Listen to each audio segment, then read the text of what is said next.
तो दोस्तों अभी मेरे पास है अर्टिगा VXI मॉडल। मैं आज आपको लाइट के बारे में बताने वाला हूँ।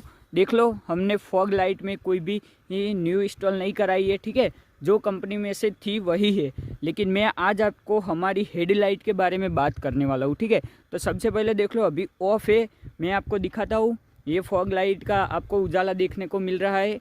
अब मैं इसकी ये दोनों लाइट ऑन करूँगा, ठीक है। पहले मैं आपको डीपर में बताऊँगा, उसके बाद हाई बीम पे बताऊँगा। तो अभी मैंने लो बीम स्टार्ट कर दिया है, आप उजाला एक बार देख सकते हो। और अभी मैं ये अब ऑन करूँगा लो हाई बीम, ठीक है। तो ये लो बीम है और अब कर दिया है मैंने ये हाई बीम, ठीक है। तो अब आप उजाला देख सकते हो, ठीक है। अब मैं अंदर बैठ के आपको वो दिखाता हूँ कि कैसा उजाला है।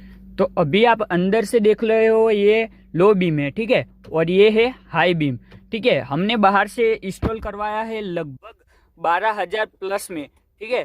तो ये है हमारी कार की लाइट।